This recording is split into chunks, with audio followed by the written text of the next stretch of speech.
Good evening guys. सो आज हम लोग बात करेंगे माइक्रो फाइनेंस सेक्टर की। तो माइक्रो फाइनेंस होता क्या है बेसिकली? तो बैंकिंग और फाइनेंस जो इंडस्ट्री है वो बहुत बड़ा इंडस्ट्री है। तो उसमें हाउसिंग फाइनेंस, गोल्ड फाइनेंस, उसके बाद व्हीकल फाइनेंस, कंज्यूमर फाइनेंस, ऐसे बहुत सारे टाइप्स हैं।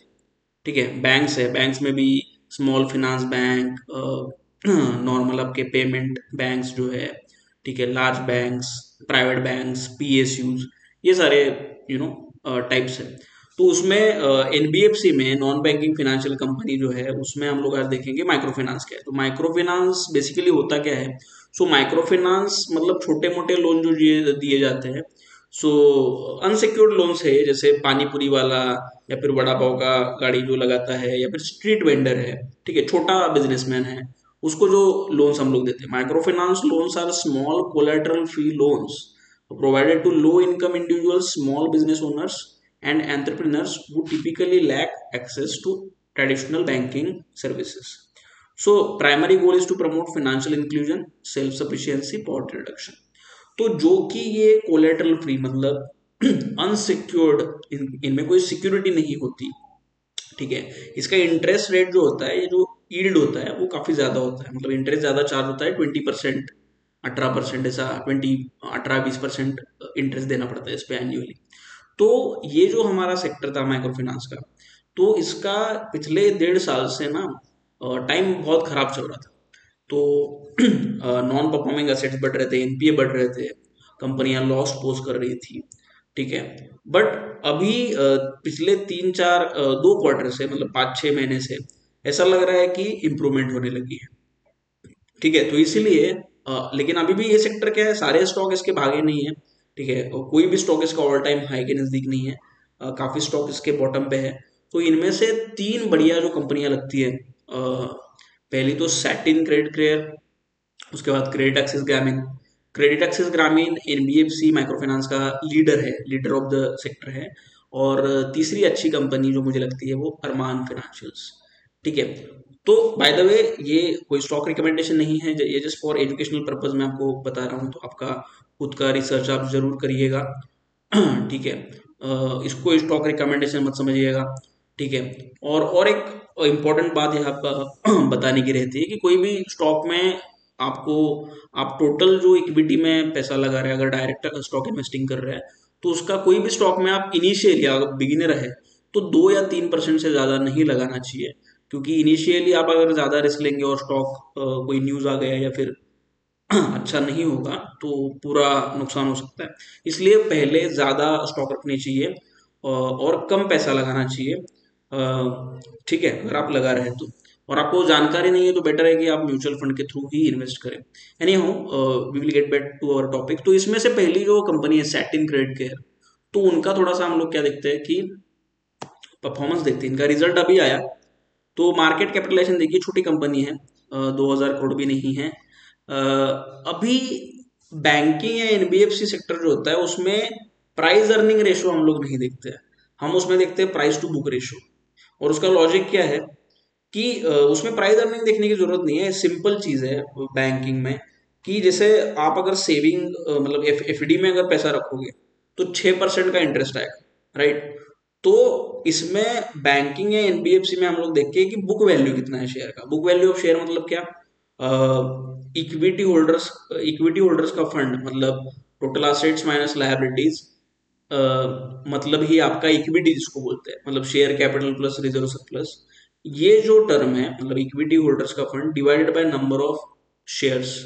ठीक है, ये आपका होता है बुक वैल्यू पर शेयर। तो जो भी बुक वैल्यू ऑफ शेयर है उसके कंपैरिजन में प्राइसिंग देखा जाता है एनबीएफसी और बैंकिंग में। तो अगर अच्छी एनबीएफसी है, अच्छी बैंक है, तो उसका प्राइस टू बुक रेशो ज्यादा होगा। और खराब एनबीएफसी है, खराब बैंक है, तो उसका प्राइस टू बुक रेशो कम होगा। तो ये पैरामीटर कौन सा है? तो मोटा मोटी आप ये मान सकते हैं कि अगर एफडी पे मेरे को 6% आ रहा है, और मेरे को एफडी में 6% आता है, मतलब मैं एफडी में इन्वेस्ट करूंगा तो 6% मुझे मिलेगा। तो वैसे ही अगर इक्विटी होल्डर इक्विटी में इन्वेस्ट करता है तो उसको क्या मिलता है? उसको मिलता है रिटर्न ऑन इक्विटी। मतलब इक्विटी होल्डर को जो मिलता है उसको हम लोग कैसे मेजर करते हैं? रिटर्न ऑन इक्विटी, मतलब profit after tax divided by equity, ठीक है, मतलब reserve surplus plus share capital. तो सेम पैरामीटर में हमको देखना है कि अगर रिटर्न ऑन इक्विटी आपका 6% है तो आपका प्राइस टू बुक रेशो भी 1 होना चाहिए। रिटर्न ऑन इक्विटी आपका 12-13% है या फिर 11% है तो आपका प्राइस टू बुक 2 होना चाहिए। रिटर्न ऑन इक्विटी आपका अगर 15-16% है तो आपका प्राइस टू बुक रेशो 3 हो सकता है। तो जैसे जैसे जितनी अच्छी होती जाएगी आपकी रिटर्न ऑन इक्विटी, आपका प्राइस टू बुक रेशो बढ़ता होगा। तो ये कोई हार्ड एंड फास्ट साइंस नहीं है, देयर इज नथिंग, मतलब ऐसा हार्ड एंड फास्ट कुछ रहता नहीं है, गारंटी किसी चीज की रहती नहीं है स्टॉक मार्केट में, बट ये मोटा मोटी आप रूल मान के चल सकते हैं, ठीक है। तो यहाँ पे अगर आप देखेंगे तो करंट प्राइस का क्या है 151, बुक वैल्यू कितनी है 264, प्राइस रिटर्न ऑन इक्विटी कितना है 8% है। तो इसका बुक वैल्यू तो मिनिमम आ जाना चाहिए था ना, ठीक है, लेकिन जो कि ये सेक्टर फ्लेवर में नहीं है, चला नहीं है, बुरी चीजें हो रही थी, इसलिए इसका करंट प्राइस बहुत कम है। इसका प्राइस अर्निंग का इतना मतलब रहता नहीं है एनबीएफसी बैंक में, इसलिए इसको इग्नोर करते हैं अभी। इसके बाद आपको इसमें देखना चाहिए, चलो इसके और तो कुछ नहीं, प्राइस टू बुक रेशो काफ़ी कम 0.57 है, यही बड़ी बात है। उसके बाद आगे बढ़ते हैं, इसका देखिए normally price to book ratio कितना रहता है। तो नॉर्मली इसका प्राइस टू बुक रेशो अगर मैं 10 साल का निकालूं, 5 साल में तो 0.6 ही है, क्योंकि 5 साल के सेक्टर ठीक से चला ही नहीं है बैंक्स वगैरह। और 10 साल का देखूं तो 10 साल में इसका प्राइस टू बुक रेशो जो मीडियन है, जो डॉटेड लाइन दिख रही है आपको, तो ये अराउंड आता है 0.9 और अभी है 0.6। तो 0.6 से अगर 0.9 भी चला जाएगा तो कितना मतलब बढ़ना चाहिए, 50% बढ़ना चाहिए, ठीक है, विदाउट अर्निंग्स आपके बढ़ेंगे, क्योंकि अर्निंग बढ़ेंगे तो फिर से बुक वैल्यू बढ़ेगा, ठीक है। तो इसलिए अर्निंग फिर भी अर्निंग नहीं आएंगे ये अज्यूम करके भी प्राइस टू बुक इसका अभी मतलब 50, मतलब प्राइस का 50% बढ़ सकता है एनी हो। तो इसमें आप देखिए कि प्रो रेवेन्यू देखिए 325 से लेके 716 पिछले 3 सालों में डबल से ज़्यादा हो गए। उसके बाद इसका प्रॉफिट बिफोर टैक्स 71% से 67 हो गया। तो प्रॉफिट बिफोर टैक्स में कम ज़्यादा होते रहता है, बिकॉज ये क्या है कि जब एनपीए बढ़ते हैं तो प्रॉफिट कम आ जाता है, क्योंकि प्रोविजनिंग ज़्यादा करना पड़ता है आपको। तो यहाँ आपको देखना चाहिए कि ये company even though micro finance business में है, कभी भी लॉस पोस्ट नहीं किया है, ये बहुत बड़ी बात है, ठीक है। मतलब ये बताता है, क्योंकि ये 2022 से लेके 2025 में 2 साइकिल तो हुई ना, अच्छी वाली साइकिल भी हुई, बुरी वाली साइकिल भी हुई, और दोनों साइकिल में इसने कभी भी लॉस पोस्ट नहीं किया। 17 करोड़ का मिनिमम प्रॉफिट था एक बार, ठीक है, प्रॉफिट बिफोर टैक्स था एक बार, ठीक है, लेकिन लॉस कभी पोस्ट नहीं किया। तो ये बताता है मैनेजमेंट की क्वालिटी कितनी बढ़िया है, ठीक है। तो बुरे टाइम में भी ये लोग अपना क्वालिटी को मेंटेन करके रखते हैं, मतलब इधर उधर लोन नहीं देते। बैंकिंग बिजनेस में असेट क्वालिटी ही सबसे इंपॉर्टेंट होती है। तो इनका अगर हम लोग एनपीए ट्रेंड देखेंगे तो इनका मैंने प्रेजेंटेशन भी निकाल के रखा था, वो थोड़ा दिखाता हूँ मैं आपको कि इनका एनपीए का ट्रेंड देखिए। एनपीए मतलब क्या, नॉन परफॉर्मिंग असेट, ठीक है, नॉन परफॉर्मिंग एसेट। तो बैंकिंग फाइनेंस का थोड़ा सा एनालिसिस का स्ट्रक्चर अलग होता है, टर्मिनोलॉजी थोड़ी ज़्यादा टेक्निकल है, तो कभी उसके बारे में भी बात करेंगे हम लोग। तो इनका एनपीए एनपीए दिखाता हूँ मैं आपको। एनपीए, हाँ हाँ, तो gross non performing asset and net non performing asset. तो ग्रॉस नॉन परफॉर्मिंग एसेट मतलब क्या, जो 3 महीने से ज्यादा जो लोन्स मैंने दिए है उस पे किस्तें नहीं आई है, मतलब ईएमआई नहीं आया है, तो मैंने उसका प्रोविजनिंग कर दिया, तो वो मेरे लिए क्या है, ग्रॉस नॉन परफॉर्मिंग एसेट, ठीक है। नेट नॉन परफॉर्मिंग एसेट मतलब जो मेरा बैड लोन्स है बेसिकली।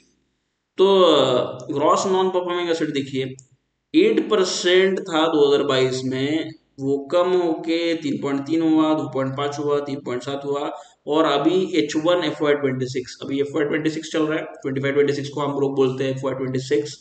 तो 30 सितंबर 2025 पे इनका ग्रॉस नॉन परफॉर्मिंग एसेट है 3.5%, मतलब ये पिछले साल बढ़ा हुआ था थोड़ा सा, अभी मॉडरेट हो गया है, अभी नॉर्मल है। और FY24 में बहुत बढ़िया साइकिल चल रहा था, जैसे बहुत कम था। तो आप ऐसा सोच सकते हैं कि अगर चीजें इंप्रूव हो रही है तो ये और नीचे जाके इस लेवल पे आ सकता है। और नेट नॉन परफॉर्मिंग एसेट देखिए, वो भी 2.4%, 1.5, 1.4, अभी फिर से कम हुआ 1.2%, मतलब चीजें इंप्रूव हो रही है, ठीक है। ओके, तो यहाँ पे ठीक है, ये बताना था मुझे। इनका थोड़ा सा सेटिन क्रेडिट का स्टॉक का चार्ट देखते हैं हम लोग, तो ये 1 साल का चार्ट है। 1 साल में आप देखिए बहुत ही बॉटम पे है शेयर, कहीं मूव किया नहीं है बेसिकली। और 5 साल का अगर चार्ट देखिए तो 5 साल में भी ये ऊपर गया। 2023 जब साइकिल बहुत बढ़िया चल रही थी 280 तक गया, नीचे आया, करेक्शन हुआ, इधर ही पड़ा हुआ है 150 पे। तो बुक वैल्यू के ऊपर थोड़ा सा गया, उसके बाद फिर से बुक वैल्यू के नीचे आया, अभी बुक वैल्यू के नीचे ट्रेड कर रहा है। तो यहाँ से अगर सेक्टर इंप्रूव हो रहा है तो मुझे लगता है कि इसमें एक पॉसिबिलिटी बनती है अच्छी, क्योंकि लॉस कभी कंपनी ने पोस्ट नहीं किया है। अभी भी इस बार भी रिजल्ट आया, असेट क्वालिटी इंप्रूव हो गई थी और प्रॉफिट भी आ चुका था, और उन्होंने बोला भी था उनको अपने प्रेजेंटेशन में कि चीजें इंप्रूव हो रही है। ठीक है, तो ये एक कंपनी होगी। दूसरी एक कंपनी देखते हैं, क्रेडिट एक्सेस ग्रामीण। तो क्रेडिट एक्सेस ग्रामीण जो है, इनका चार्ट पहले देखेंगे, उसके बाद इनके फंडामेंटल्स देखेंगे। क्रेडिट एक्सेस ग्रामीण, तो ये माइक्रो फाइनेंस एनबीएफसी का लीडर है। ठीक है, बहुत बढ़िया क्वालिटी का इनका मतलब रहता है मैनेजमेंट, और पैन इंडिया इनका प्रेजेंस है। तो इसमें आप देखिए कि पिछले 1 साल में स्टॉक एक्चुअली बढ़ा है, इवन तो मार्केट इतना बड़ा नहीं है, लेकिन स्टॉक जैसे आप बोल सकते हैं कि 1000 से लेके 1400 तक जाके आया, मतलब 30-40% रिटर्न दिया। वाई? बिकॉज लास्ट ईयर में चीजें जब खराब हो गई थी स्टॉक ऑलरेडी नीचे आ चुका था। ठीक है, तो जो कि ये लीडर है और अच्छी क्वालिटी की कंपनी है, ठीक है, इसलिए ये पहले बढ़ना स्टार्ट किया है। लेकिन सैटिन अभी तक बढ़ा नहीं क्योंकि वो लीडर नहीं है, लेकिन क्वालिटी फिर भी ठीक लगती है क्योंकि लॉस पोस्ट नहीं किया है अब तक। तो इसका मैं लॉन्ग टर्म अगर चार्ट निकालूं तो लॉन्ग टर्म चार्ट में मुझे क्या दिखता है कि ये यहाँ से शुरू हो चुका था।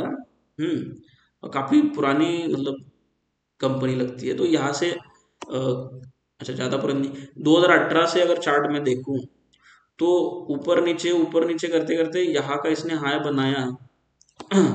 और ऐसा लग रहा है, मैं इसको एडजस्ट करूं, ठीक है, ऐसा मोटा मोटा लगता है कि ये फिर से एटलीस्ट ये हाई तो निकाल लेगा जब साइकिल फिर से इंप्रूव होगी। तो साइकिल का बॉटमिंग आउट हुआ है, और साइकिल जब इंप्रूव होगी फिर से लोन बढ़ेंगे, क्योंकि इन्होंने अपना लोन्स का गाइडेंस बढ़ाया। मतलब जब देखिए आप, अगर आपके लोन्स वापस नहीं आ रहे जो आपने दिए है, तो आप क्या करते हैं, फोकस किस पे करते हैं, लोन्स रिकवरी पे करते हैं और नए लोन कम देते हैं।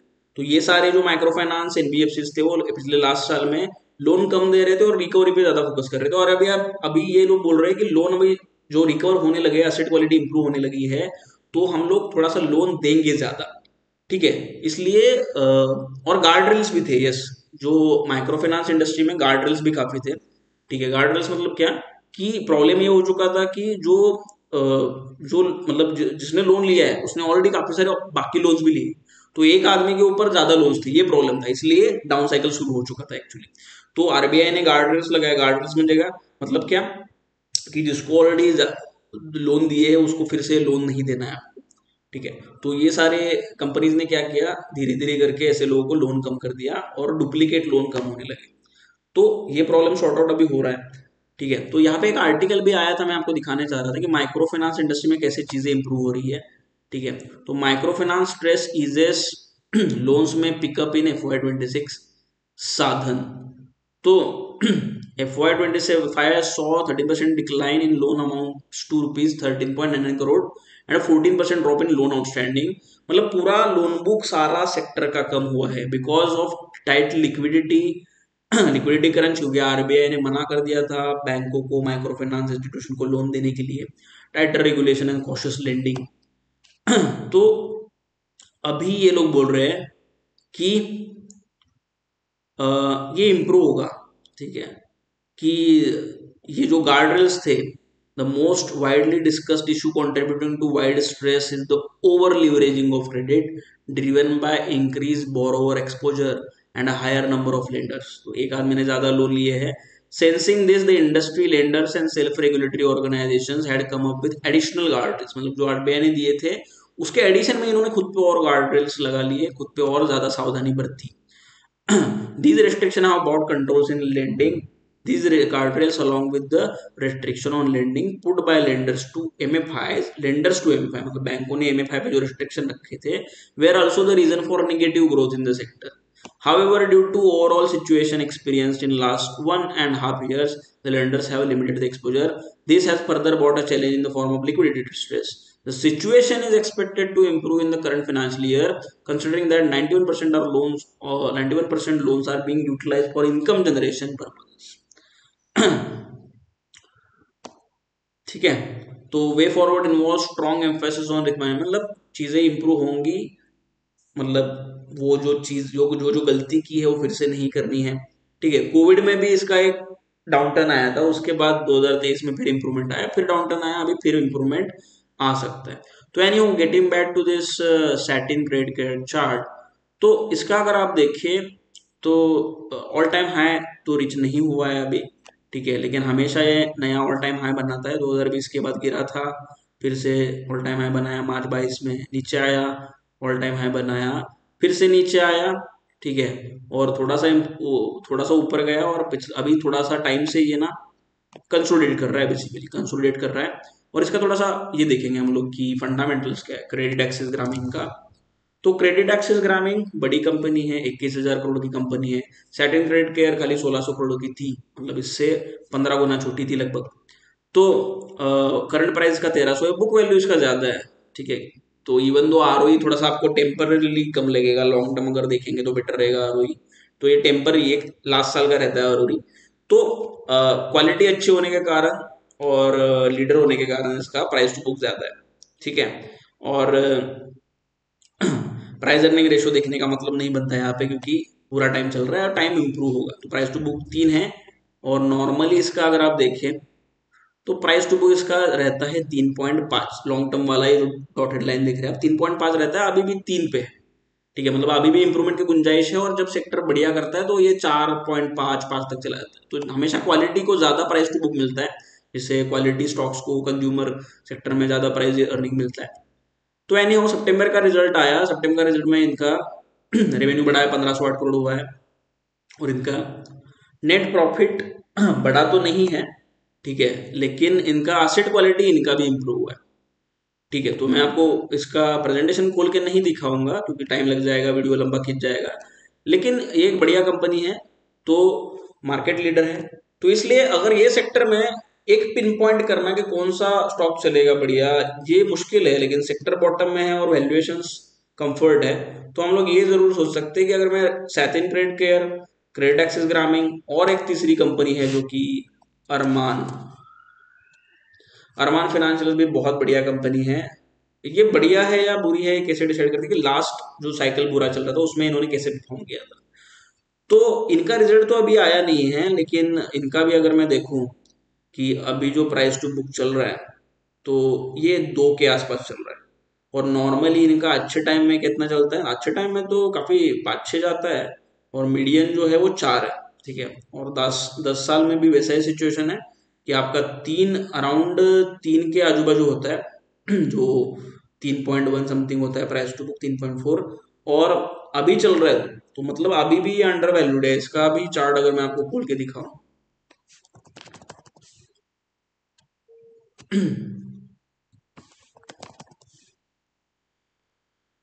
तो हाँ, तो इसका चार्ट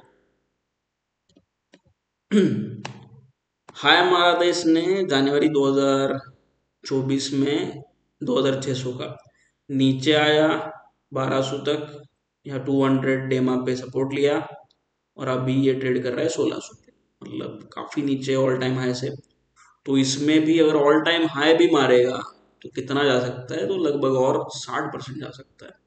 ठीक है, तो प्राइस टू बुक भी कितना, 2 है, 2 से 3 जा सकता है, मीडियन तो जाएगा ना एटलीस्ट। ठीक है, तो वो भी 50% बढ़ सकता है।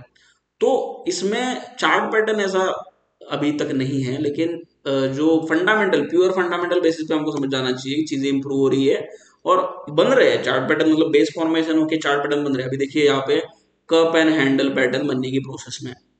ठीक है, ये कप और ये यहाँ से ऊपर जब जाएगा तो ये हैंडल बन जाएगा, ब्रेकआउट दे देगा। ठीक है, तो इस तरीके से ये 3 कंपनियां मुझे बढ़िया लगती है।